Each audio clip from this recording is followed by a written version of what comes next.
conspicuously featured on that list. But the Minister for Foreign Affairs, Mr. Yusuf Tugar, was quick to respond that the ban does not affect pilgrims for Nigeria. So we wait to see if indeed by the time the Hajj exercise takes effect, maybe by the time we will see the first set of pilgrims from Nigeria traveling to Saudi Arabia, maybe until that we can really believe what the Minister for Foreign Affairs, Mr. Yusuf Tugur, has said in that light.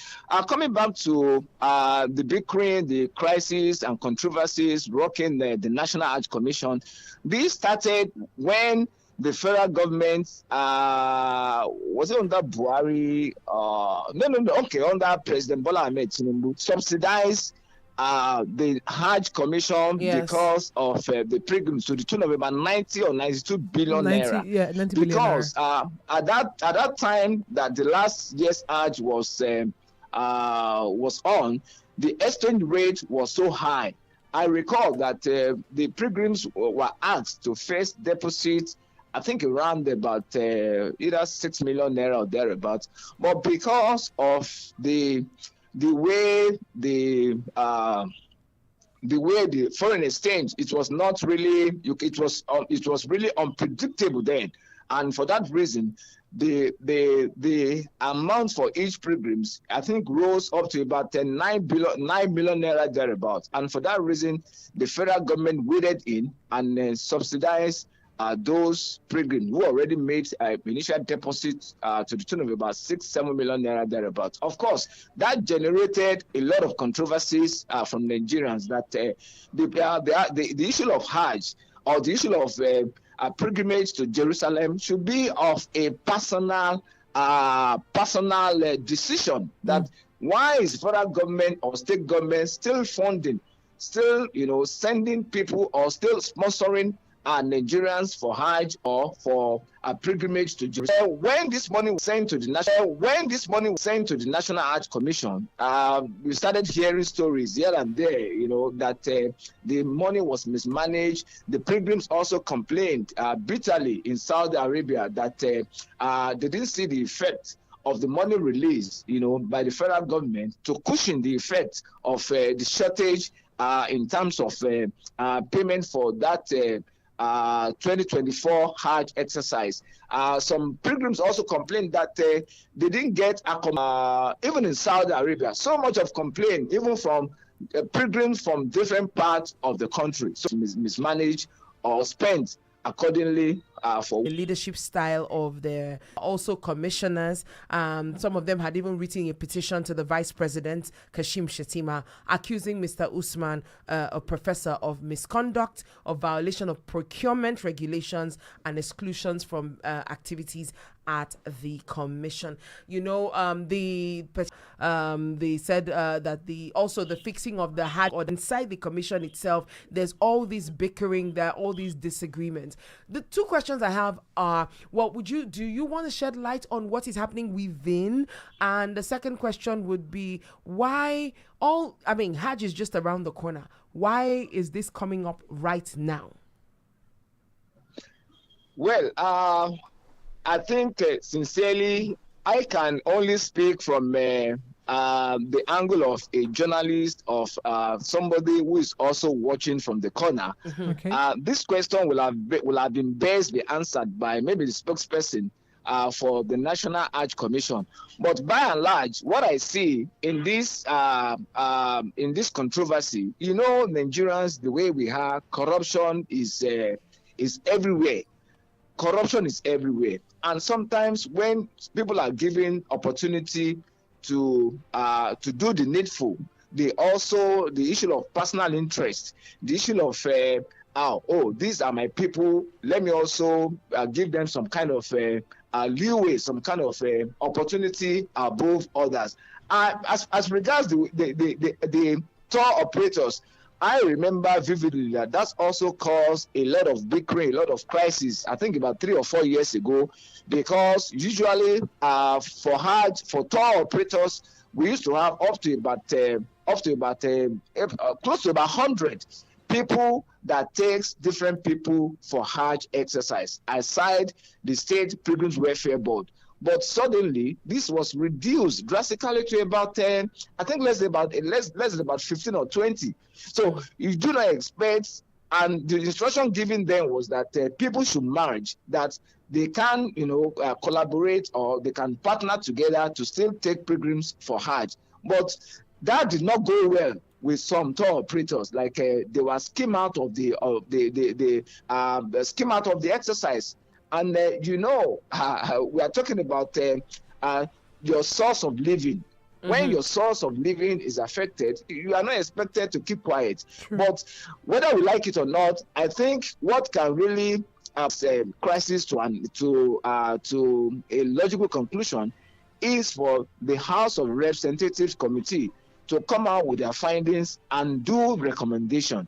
That's where we can now say if indeed the chairman of the National Arts Commission has been alleged to have mismanaged the funds to the federal government, and the federal government also let us wait and see the outcome and recommendation from the fact-finding committee set up by the federal government to investigate this alleged corruption against the National Art Commission. But for the tour operators, whether you like it or not, you do not also expect them to be quiet because it seems like their source of living has been taken away from them. And this did not occur under this present leadership. That took place about 4 years ago, when the number of tour operators was streamlined to about 20 from close to 100 thereabouts.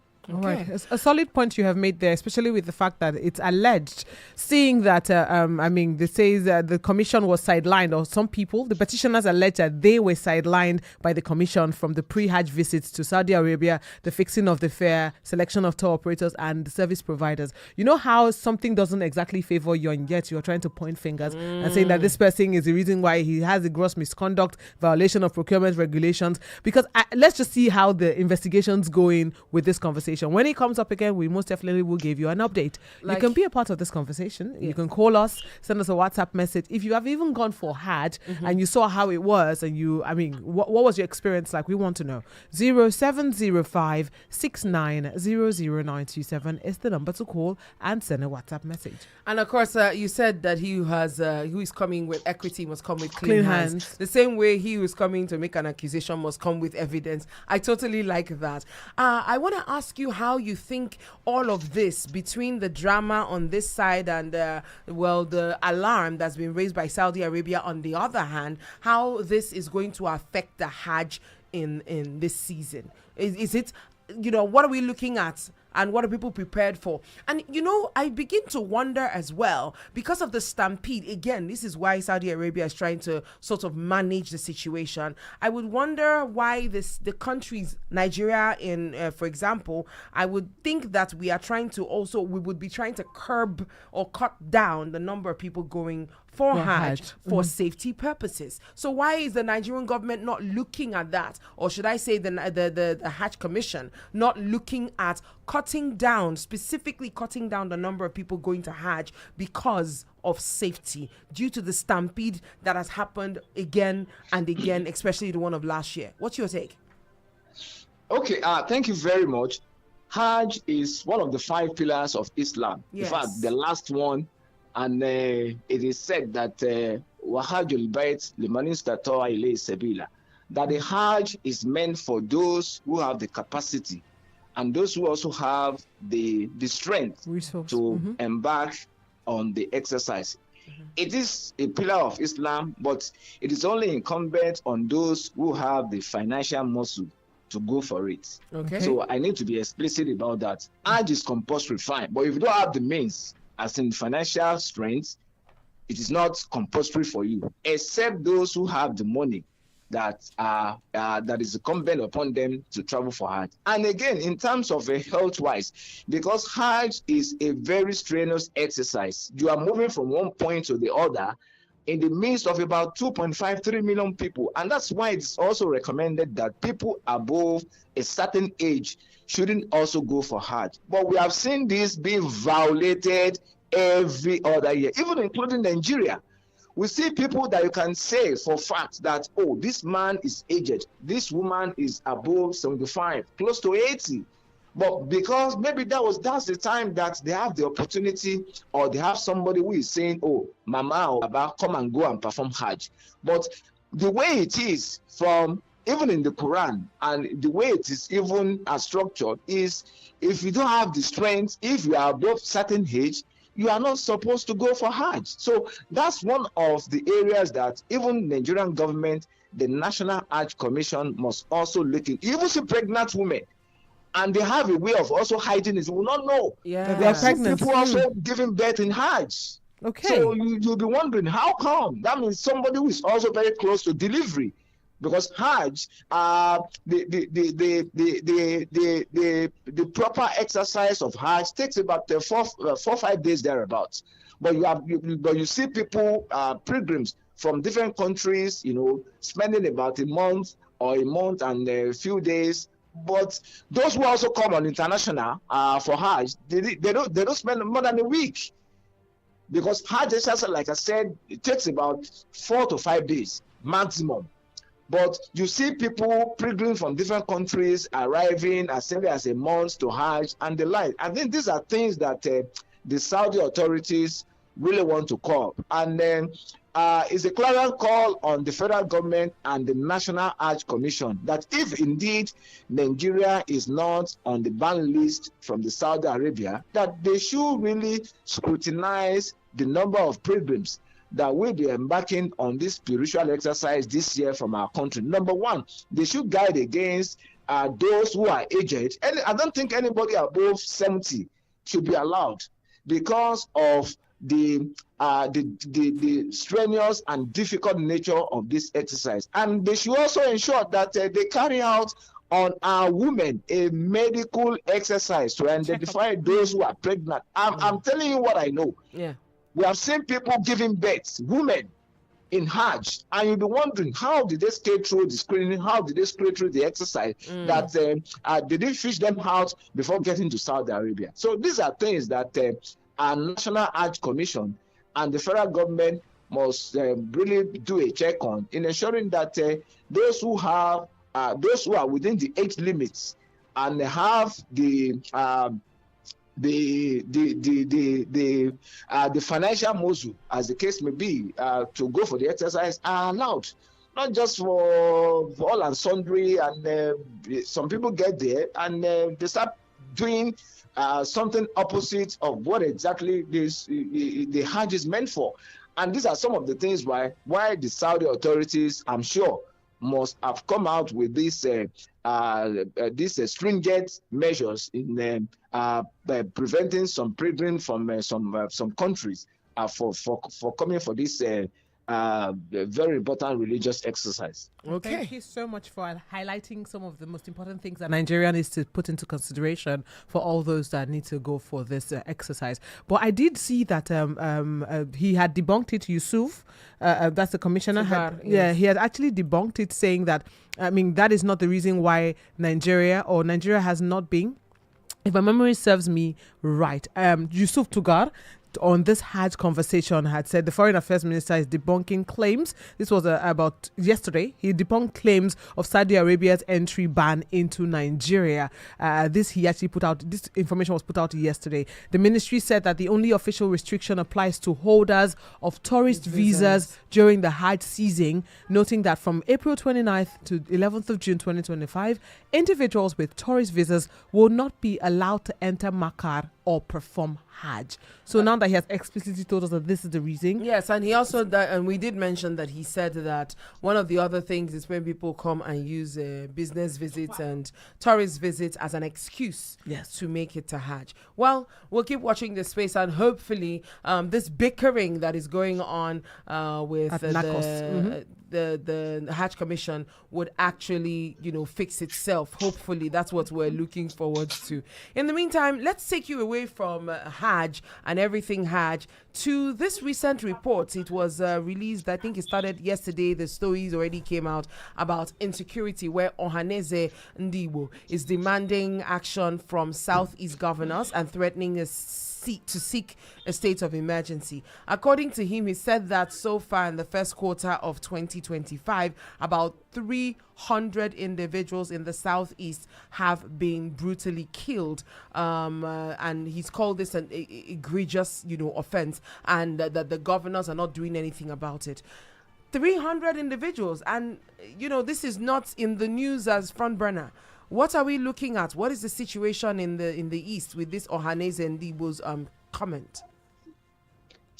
Well, it's a very sad one in our fatherland at the moment, because insecurity is like is returning to every part of the country, particularly the northeast, the middle belt, and also the south, the eastern part of the country, as you rightly pointed out. And I think many Nigerians are of the opinion that Mr. President should also declare a state of emergency on security. I think we have reached that point. You can see what happened recently in the Plateau State, that over 50 people were killed. The governor, Mutwang, was on television station yesterday saying that about 64 communities have been taken over by bandits, by killers in his states. And that is also, you can see the governor of Borno State, Professor Babangana Zulum, also raising alarm that Boko Haram is coming back. They're staging a comeback. Of course, the Minister for Information, Mohammed Idris, swiftly reacted that that is not true.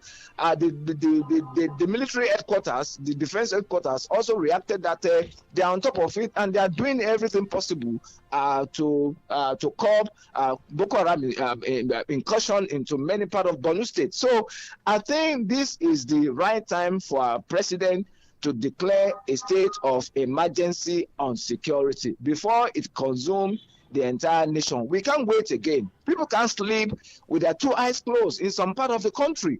Thank God that we are in Lagos, but our brothers and sisters, upland, in the north, in the northwest, in the northeast, in the middle belt, we know what they are going through. We saw it on TV. We saw it in the media, how people are given a mass burial. So I don't think that we should wait further until we do the needful, and ensuring that these killers are apprehended and prosecuted accordingly. But one thing really baffles me in this: people will come today, they will kill scores of people, and in the next 2, 3, or 4 days, they come back again. Are we saying that our security men are sleeping over this? Or don't they have the intelligence, to deploy and ensure that these people are caught in the act? And people have also talked about the need for deployment of drones. Okay. So when you deploy drones, definitely you can surveil most of these areas, and you will be proactive in ensuring that you can easily see these people coming on a bike. And that's how they ransack most of the villages in Plateau, most of the villages in Benue, and even in Benue State. They come on bike, and they said from the high witness account, they said sometimes that they have 2, 3 people with ammunitions on a bike, and when they come into a village, definitely the villagers who are harmless, who are innocent, they have to scamper for safety. They have to run for their dear life. So I'm appealing to Mr. President that at this point, there is a need for him to declare a state of emergency on security and ensure that we have a town hall meeting to really speak the truth to power in ensuring that those who are doing this dastardly hard are brought to book. And that's the reason why these are continued unabated. Because we know in our country that people will commit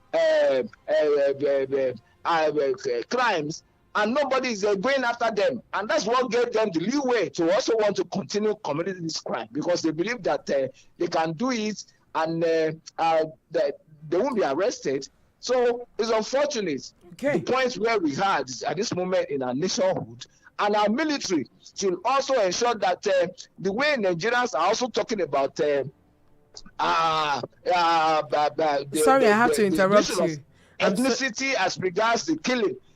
We shouldn't allow that to happen. Mr. Taiwo Lakpade, can you hear us? Okay, we're sorry, we have to interrupt you for a minute. We have a call. Hello, good morning. Hello, good morning. Well, you may need to call us back to be a part of this conversation. 0705 6900 927. Hello, good morning. Hello, good morning. Hello, good morning, morning, Mr. Mr. Ben. Good morning. Yes, sir. Hi, today. Very We're well, fine, thank you. Please go ahead. If you listen to Governor yesterday now, you will find out what is actually going on. This is not communal clash. This is not a headers farmers clash. It is all about terrorism. It is all about land grabbing. It is all about the mineral resources that is in place. Is that what I said yesterday morning? Yeah, we're talking about Ndibo, OHANEZE Ndibo and his comment recently. I don't want, when we're talking about insecurity, we'll be talking about everything. If you hear about insecurity in the East, you're still talking about Fulani herdsmen. Igbo people are very peaceful people. There is no insecurity in the Southeast. Everybody is peaceful. It is only these people that come with their car. Talking of Iriamufu, talking of what is going on in Ebonyi. You're talking of some part of Imo State where you see all these headers are taking place. There is nothing like when we are talking about sit at home and all these things. Yeah, we don't have problem in the Southeast. It is all these planning estimates that are the problem in Nigeria. And they are moving around with the game 47. They are the ones that are killing. Okay. You cannot see that people are moving around killing other people. No, it is planning herdsmen and they are being protected by the federal government. That's just important. Thank you. Thank you very much. Thank you, Mr. Ben. I will come back to that too. But there is also one of the things that the OHANEZE Ndibo said was that he accused the governors, Southeast governors and political leaders of inaction. He said the inaction observed among our political leaders, especially the Southeast governors, is not merely a passive acceptance of a grim reality, but an alarming indication of the collapse of governance in the face of terror unleashed by Fulani herdsmen across the homeland. And that makes you question, before we get to the presidency, which is the highest order, what is the Southeast governors don't seem, according to OHANEZE Ndibo and the political leaders in the Southeast, don't seem to be doing enough to manage the situation. Mr. Taiwo Lakpade, what do you think about this accusation? Well, I think what the leadership of OHANEZE Ndibo has said is in order, because like they used to say that when you are facing a challenge, it is you that can really speak about that challenge, because you are within where the insecurity is playing out. We know the level of insecurity in the Southeast. We know at the point that there was a declaration of sit at home, I think for Monday or Wednesday thereabout, which almost paralyzed socioeconomic activities in the eastern part of the country. And you and I know reason why that came into being. But we have seen, we have seen law and order restored in that regard, that people can now, by also being very cautious, can now go about their daily activities. So coming back to the insecurity on a large scale, whether we like it or not, the aspect of state police, we have to look at that direction again. There has been a clamor for state police, but some are also of the opinion that most of these governors that seem themselves like a mini god or like a twin god or like a emperor may also want to misuse the state police against their political opponent. But that is not good enough, because of the larger interest of the society and because of the safety of lives and property. We the title of Chief Security Officer. They must take that title and they must also act that title, because injury to one is injury to all. We may say that down the western part of the country, southwest, that we have a bit of a relative peaceful atmosphere. But when another part of the country is under fire, definitely there is no way to not even in the long run also have a spillover effect down to where we are thinking that we are at peace with ourselves. So we must all stand up together and ensure that we bring these killers, whether they are Nigerians, whether they are from one tribe, whether they are from another tribe, we shouldn't hide it. They are killers and they are criminals, and we must call them what they are. We shouldn't because we have seen a trend in which people will say they are from one tribe or they are from another tribe, and it's becoming like a tribal sentiment is coming into it. No, criminals are criminals. Whatever tribe that they belong, if you are caught with ammunitions and you are not a security officer, you are a criminal, for God's sake. And that's how we should treat them. But unfortunately, we have not seen that political will. Even under former President Muhammadu Buhari, we don't see that political will. And that's why people are now saying that, maybe because those who are being killed are from one part of the country, the president is keeping quiet. We must stand up against criminality. And criminality shouldn't find a space in our fatherland. So that's where I think the government should summon that political courage, the political will to end this, because if you are not being tactful about it, if you are not being proactive about it, God forbid, if it spread like wildfire to other part of the country, then it will be too late for government to now say we are doing this, what they're supposed to have done maybe a few months or even a few years ago.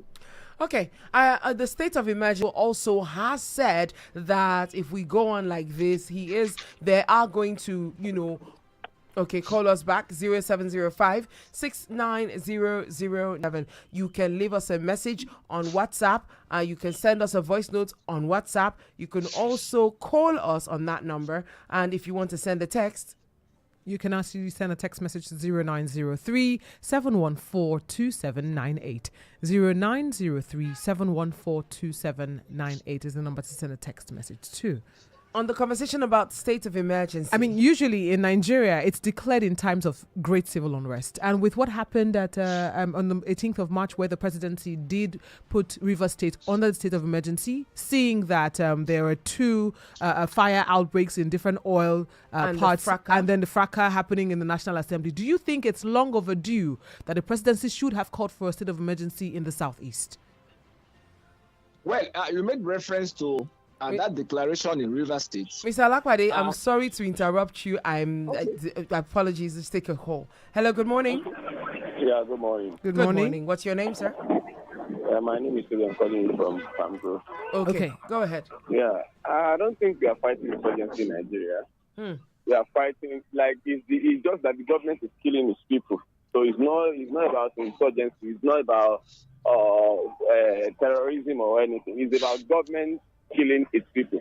How do you all these things? Okay, there was a thing that if terrorism persists in 2-3 days, it's a political something. Okay.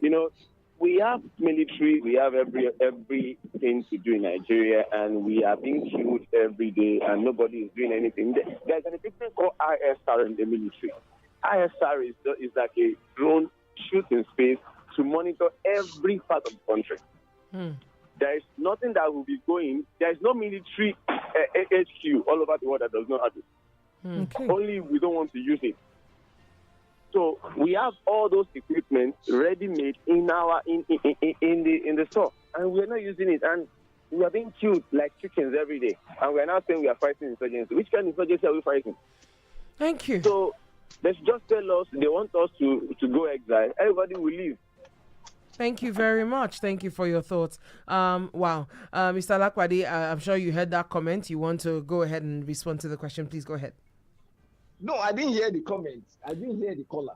Oh, okay. He was saying that as far as he's concerned, it's not we are our own problem, basically, that the government is endangering lives because there are means and measures that they could have put in place to actually fight this insurgency, and they have not done that. So basically, as far as he's concerned, it's the government that's killing its people purposely, because he talked about the drone that is up in the sky that's supposed to have a vision of everything, which actually is because you think about right now, even Google Maps can tell you what's happening everywhere even in remote places. So why are we not using all of this technology that is available to us? The last time a barrister actually said, oh, you know what, back in the day, remember the days of the war between in Cote d'Ivoire, in Sierra Leone, and all.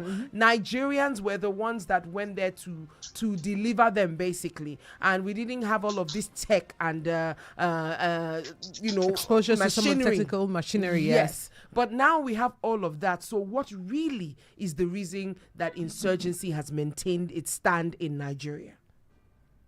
Well, I totally agree with the caller if that was the submission, because we continue to ask this million-dollar question: that how come that our military are not deploying technology, are not deploying drone in surveilling or in the surveillance of this? Even when they say the terrain is difficult to enter or to maneuver. But with drone, you can easily see what is playing now, what is going on. Hello, Mr. Taiwo. These people before they wreak havoc on the innocent Nigerians. So I see no reason why they couldn't do that. And they also have the knowledge about the power of the. Oh, I think we lost you there, network. But we've been talking to Mr. Taiwo Olakpade. He's a broadcast journalist, and he's, of course, a news analyst as well. And he's shedding light on, well, two issues if you're just joining us. This is the Spotlight on Super 92.7 FM. We're looking at two issues in particular. On one hand, we're looking at the HAJJ and the recent development with the HAJJ and the travels in Saudi Arabia. And on the other hand, we're also looking at the OHANEZE Ndibo's recent take on the issues in the Southeast, where he says that the Southeast has been facing a lot. About 300 Igbo people have died in the Southeast right now from farmers that have been killed and all. And basically, he's threatening to seek a state of emergency. And that's where we're at. Let's take a call and we'll try to get Taiwo Olakpade back. Hello, good morning. Yeah, good morning. Good morning. Who's speaking? Yeah, this is KK Joshua. All right, Joshua, what are your thoughts on this? Yeah, I think we just need to be sincere with ourselves. Okay. I suspect that there is an agenda in Nigeria. Okay. Which is? Some people feel that they own Nigeria. If they carry firearm, even when the police hit them with the firearm, they just turn away. But if a southerner hold ordinary some specially designed knife, they will arrest you and put you in jail. If they see you, if you come to this Yanoba, Yanoba Maitu Road, you see some particular people breaking those concrete and extracting the iron. And police, they will be driving by, they will not arrest them. But if it's a southerner, they will treat them differently. When in a country whereby some people feel, they have access to this and they cannot be punished for that. It's really unfair. Whatever is happening in the north is about interest. Some people are protecting their own interest in the sense that they are only interested in the mineral resources and they are doing everything to protect it. What about the East? What about what's happening in the East? It's almost the same thing. It's almost the same thing. The thing is, they believe they can go anywhere. They face them. You understand me? Whatever is happening in the East, it's almost as if their interest and it's unfolding. Well, for you to say because you believe these people have connection and all that, just turn a blind eye. It's really unfair. It's almost sometimes when I see some of all these things, it's almost as if we are not in the same country. If you want to divide the country, let us divide and just live our life. Let's hope it doesn't get to that pinpoint for everyone. And I do hear you when you talk about certain tribes, but again, now that it's becoming a rounded event, it's not just in the East or the North or the South, it's happening everywhere. So this has become a lot more than just being a tribalistic situation. Okay, there was a question that you were asking. I asked earlier on regarding whether or not it it's overdue for a state of emergency in the southeast. And the fear of what a state of emergency would mean in the southeast. In 1 minute, please, Mr. Olakpade. Okay, well, as regards declaration of a state of emergency in the southeast, or maybe even in the country at large, I will subscribe to that call, because we must be proactive. And that's exactly what I think, like I said earlier, the Saudi authority is doing as regards the 2025 HAJJ exercise. But if you look at what played out in Rivers State, because people continue to make reference and to make comments as regards that declaration, I don't think a single shot was fired in Rivers. To witness killings for like about a week back to back. A state like Plateau State, a state like Borno State, a state like Benue State. So where people have been killed, where people have been massacred, where even the governor of Governor Mutuang have even said that this is genocide. If I'm going to quote what he said, he described the killing as genocide. And what genocide means is like trying to wipe out a tribe or an ethnic group from the surface of the land. And Mr. President has not deemed it fit to say, let me declare in Benue or in Plateau State. But we know that it was as a result of a political crisis that led to that declaration. In Rivers State, no single shot was fired. And the president gave a reason that it was just being proactive. He doesn't want chaos. He doesn't want breakdown of law and order. What do you say of states where repeatedly there has been killing, there have been spilling of innocent blood in the land? So we must know what we are doing as a country. We cannot continue to joke with the lives of the people.